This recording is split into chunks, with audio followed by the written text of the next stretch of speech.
When you embrace the darkness and you learn the lessons that you're supposed to learn in that, you come out of that thing at a different level, a different thought perspective, which puts you in position to serve at a higher level, and you can help improve other people's lives. And that's what this thing is all about. It's about serving others, utilizing your gift, understanding what you need to do, and doing that at a high level. That comes with ups and downs, but whatever you're working on, whatever you're doing, you can do it. Just continue to put in the work, the sweat equity. It won't be easy, but you'll get there if you don't stop.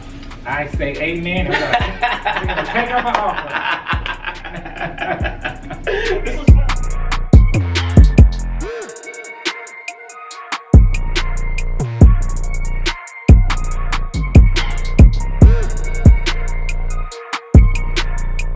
So therefore, balance is key in all that we do.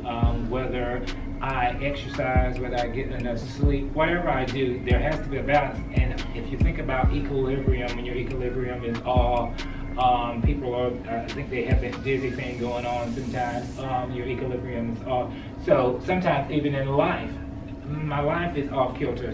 Somewhere along the line, you're out of balance. That's it. That's it. You're so right. Which leads me to my fulfillment for. I made a video about the things that fulfill me, and it's a checking list that I look into, and just throw out a couple of them. My fulfillment for is, am I connected spiritually? Okay, am I progressing? The things that I'm doing, do they matter? And there's a couple other ones that I have, but that is my check-in list. Whenever I feel unbalanced, that means one of those 3 or 4 things, I'm off. I'm not progressing, or I'm not connected spiritually, or I'm not, and I can identify it, right? Because it's my roadmap. So that's what I was saying about telling stories, how beautiful it is, because there's a framework. Our life is a framework. And if we're paying enough attention, we can notice or recognize the ups and downs that are coming, right? Now, do we get caught off guard sometimes? Of course. But if you are engaged, if you understand, if you have created a framework in your life, the decision-making progress becomes less stressful, and you can be more committed to the process, because you're not thinking to yourself, is this a good idea? Is this a bad idea?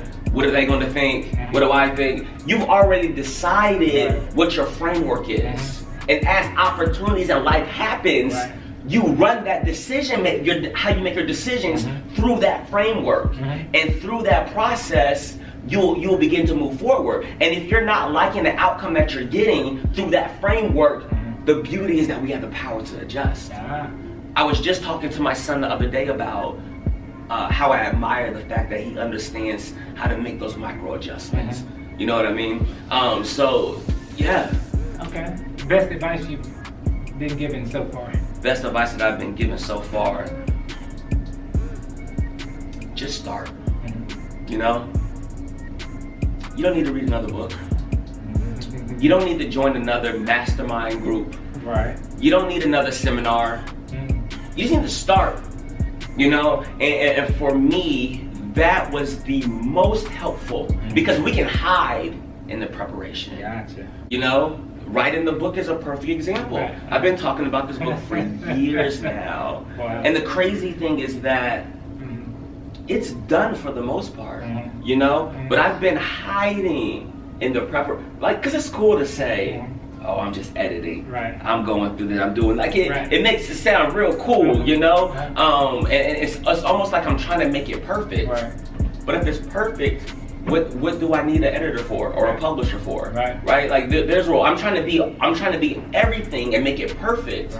But am I really trying to make it perfect, or am I hiding from giving it to the world?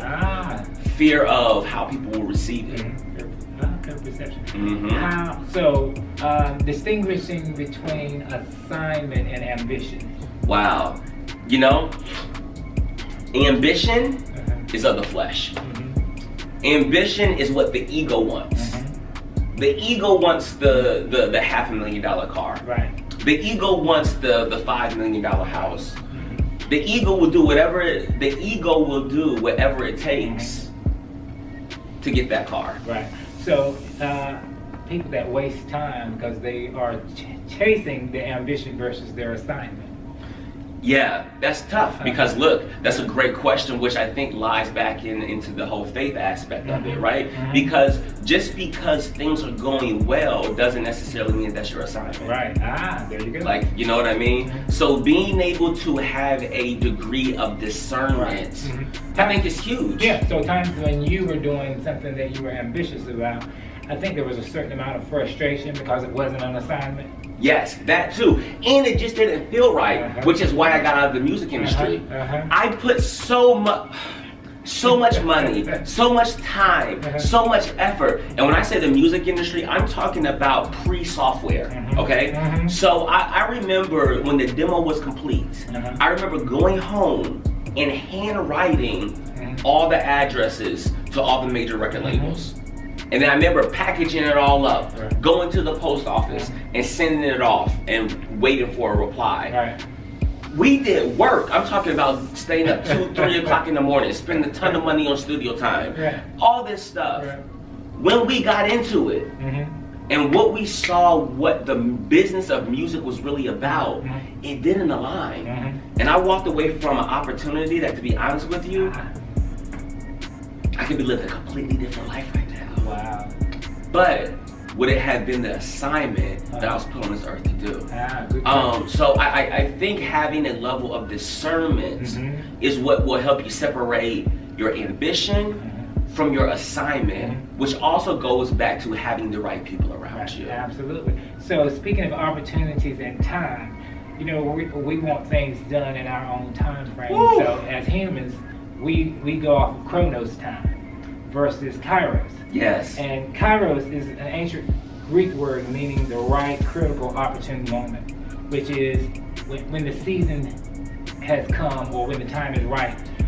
When God has that opportunity time for you. You may have been working on something for 20 years. And it was like, it took you 20 years, it wasn't the right time. Right. But in Chronos time, we look like, oh God, you wasted 20 years. Right. But in Kairos time, it's the opportune time. It's the opportune time. And being a creator and being a builder, I struggle with that. Right. Because I know the work that I put into the videos. I know the work that I put into the summits and all this stuff. I know the energy. And so when you put it out and it doesn't come back the way that you think it's supposed to come back, there's a level of frustration. Right. Because I've been doing this for X amount of time, and how come this Bobby over there, he's not a good person, but he's getting this and getting that, right? Focusing on what other people are doing as opposed to focusing on what you're supposed to be doing. A good friend of mine said this to me and it shook my world. He said to me, you don't reap and sow in the same season.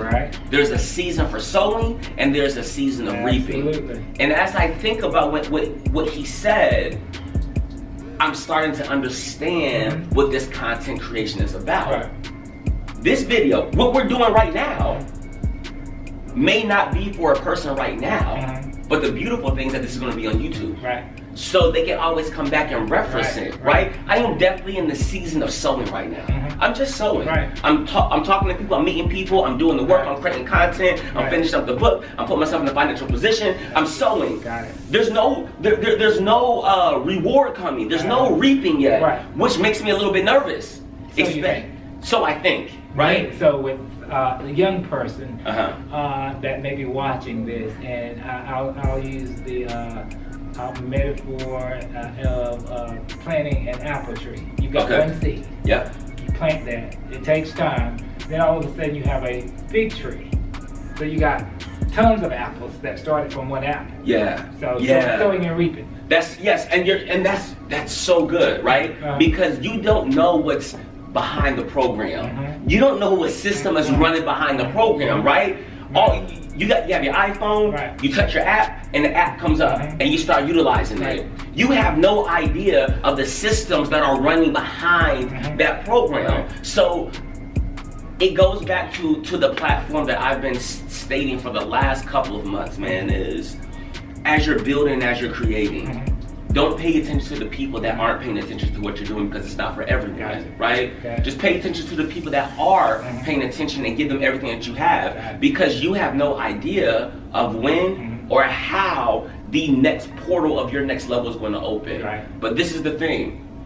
if you stop doing what you're supposed to be doing because of the fear of other people's opinions or whatever that, the next thing won't present itself. You know? Okay. So learning how to focus on the people that care. Learning how to focus on the people that this is for, right? I use the metaphor about Starbucks a lot. You know, I love Starbucks. But Starbucks is one of the most recognizable brands in the world, right? But every day, hundreds of people drive past Starbucks. Does it mean that Starbucks has bad coffee? No. That person just didn't want coffee at the moment. Or they don't drink coffee.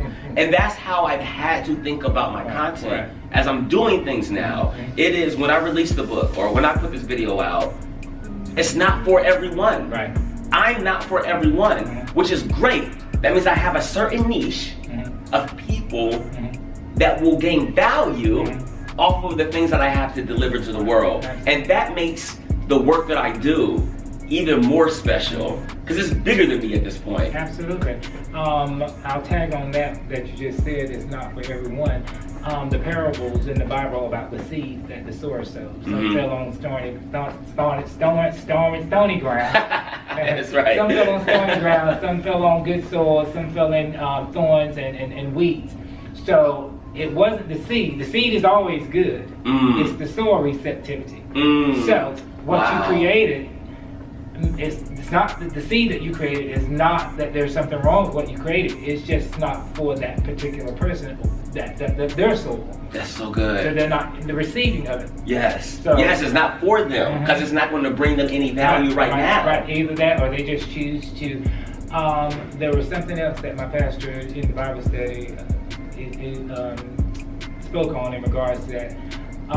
It was mental laziness.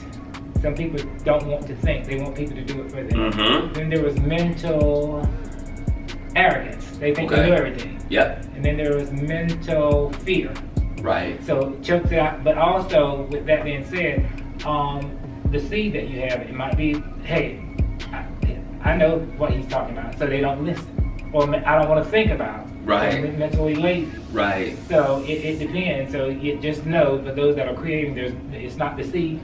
Got you. Yep, it's not the seed, it's the soil that you're planting in. And you're right, you hear a message and you're like, oh, I've heard this before, you know? But how many times have we heard the story of David and Goliath? And how many times have we learned something new every time someone tells it?